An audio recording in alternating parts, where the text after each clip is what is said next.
अस्सलाम वालेकुम जी व्यूअर्स। अपनी इस वीडियो में हम बात करेंगे कंडीशनल लॉजिक के बारे में। कंडीशनल लॉजिक प्रोग्रामिंग के अंदर एक इम्पोर्टेंट रोल प्ले करती है। कंडीशनल लॉजिक से मुराद एक सिंपल सी मिसाल दे कि मैं आपको समझाता हूँ कि ज़िंदगी में हमें बहुत सारे डिसीजंस, बहुत सारे फ़ैसले कुछ कंडीशंस की बेस पे लेने होते हैं। अगर वो कंडीशन मीट करती है तो हम वो डिसीजन लेते हैं, अगर वो कंडीशन मीट नहीं करती तो हम वो डिसीजन नहीं लेते।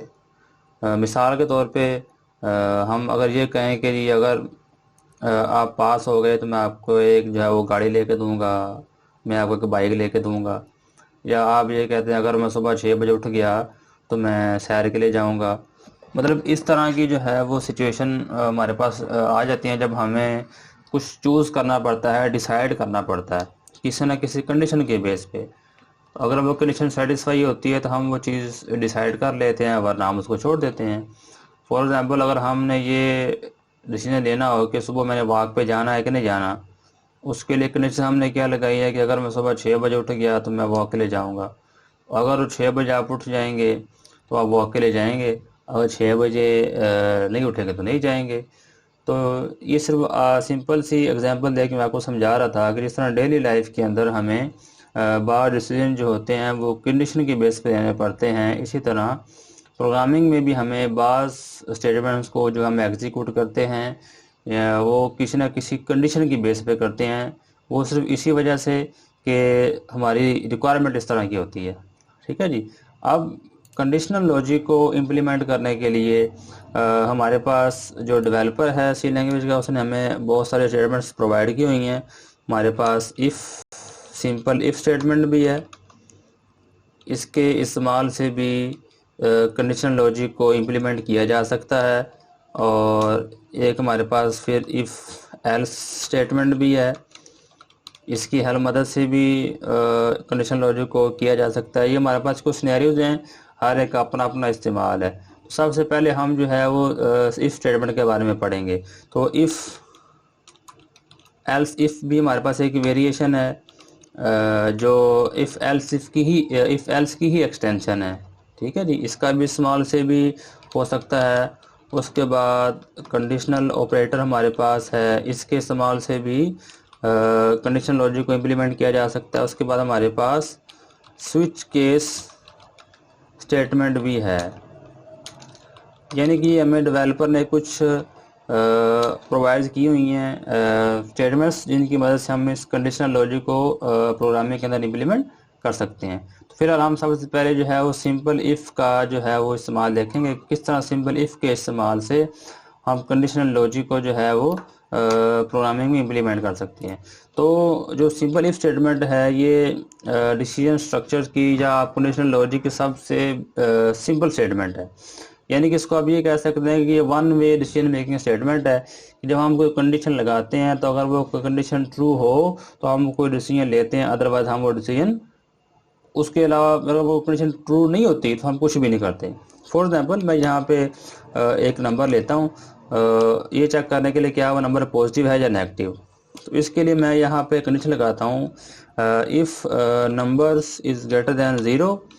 अगर नंबर ज़ीरो से बड़ा है तो उसकी बेस पे क्या हो जाए, ये मैसेज शो हो जाए कि this is a positive number. अब ज़रूरी नहीं है कि नंबर ज़ीरो से बड़ा ही हो, नंबर ज़ीरो छोटा भी हो सकता है। लेकिन ये जो हमारे पास सिंपल इफ स्टेटमेंट है ये बिल्कुल सादा स्टेटमेंट है। इसमें हम सिर्फ ट्रू लॉजिक ही इम्प्लीमेंट करते हैं कि जब ये कंडीशन ट्रू हो तो हमारी स्टेटमेंट एग्जीक्यूट हो जाए, या स्टेटमेंट या सेट ऑफ स्टेटमेंट्स एग्जीक्यूट हो जाएं। अगर ये कंडीशन फॉल्स हो तो उसको ये सिंपल इफ स्टेटमेंट जो है वो डील नहीं करती। फॉर एग्जाम्पल इसको हम रन करते हैं तो अच्छा, this is a positive number, garbage value इसके अंदर स्टोर है तो उसको हम अपने पास से ले लेते हैं। If number is equal to 5, ठीक है जी, नंबर में हम 5 स्टोर करवा देते हैं। तो वो कह रहा है this is a positive number, तो 5 जो है वो वाकई ही पॉजिटिव नंबर है। अब यहाँ पे अगर हम -5 लिख देते हैं,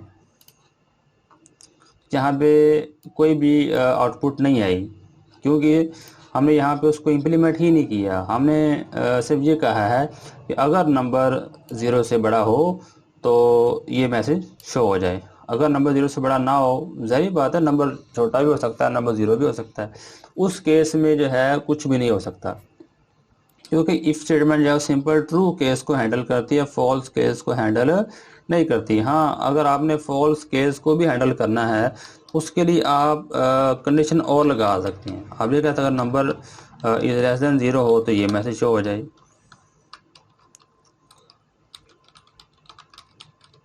नेगेटिव नंबर। तो अब इसको रन करते हैं जी।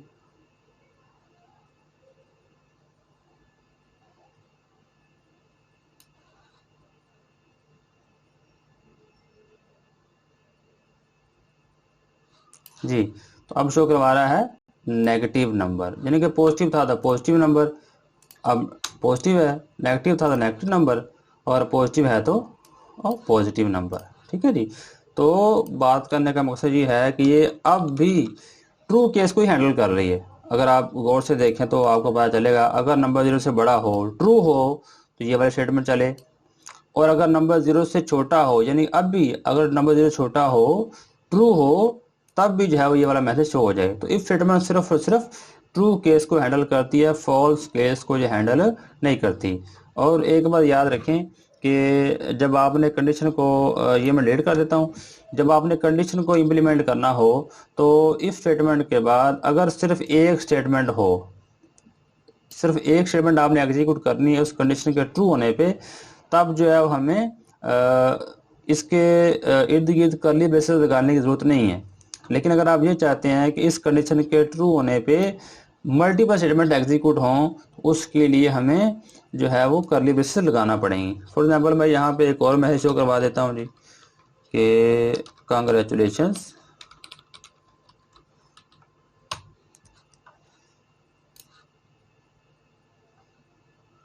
जी। तो प्रिंट हुआ congratulations this is a positive number. ये प्रिंट तो हो गया, लेकिन कांग्रेचुलेशंस जो है ये सिर्फ जो है वो इफ स्टेटमेंट के अंडर में आ रहा है, ये इसके अंडर में नहीं आ रहा। ठीक है जी। ये उसको चूंकि ये सीक्वेंसर स्ट्रक्चर में भी है कि स्टेटमेंट जिस सीक्वेंस से लिखी हो उस सीक्वेंस से एग्जीक्यूट होती हैं, तो ये जो है ये ट्रू होने के बाद इसने तो चलना ही चलना है, क्योंकि इसके बाद ये अकेली स्टेटमेंट है हमारे पास। ठीक है जी। तो इसके लिए आपने करना क्या है कि जब आप मल्टीपल स्टेटमेंट्स चलाना चाहें तो आपने किसका इस्तेमाल करना है, कर्ली ब्रेसेस का इस्तेमाल करना है, उसको उसकी बॉडी में लेके आना है। ठीक है जी। अब ये ठीक है, पहले भी ठीक था, लेकिन पहले जो है ये स्टेटमेंट ये इस इफ के अंडर नहीं थी, ये इसके अंडर सिर्फ ये वाली थी। ठीक है जी। क्योंकि बाय डिफ़ॉल्ट हर स्टेटमेंट का स्कोप जो होता है वो एक लाइन तक होता है। तो अगर आप सिर्फ एक लाइन लिखते हैं तो आपको ये कर्ली ब्रेसेस लगाने की ज़रूरत नहीं है, लेकिन अगर आपने मल्टीपल लाइंस लिखनी है तो उसके लिए फिर आपको उन सबको कर्ली ब्रेसेस के अंदर लिखना पड़ेगा। ठीक है जी, वरना ये एरर भी आ सकता है। ठीक है जी। तो उम्मीद है ये बिल्कुल सिंपल सा प्रोग्राम है, आपको समझ आया होगा। तो अपनी नेक्स्ट वीडियो में हम बात करेंगे इफ एल्स स्टेटमेंट में। तब तक के लिए इजाज़त दीजिए जी। अल्लाह हाफिज़।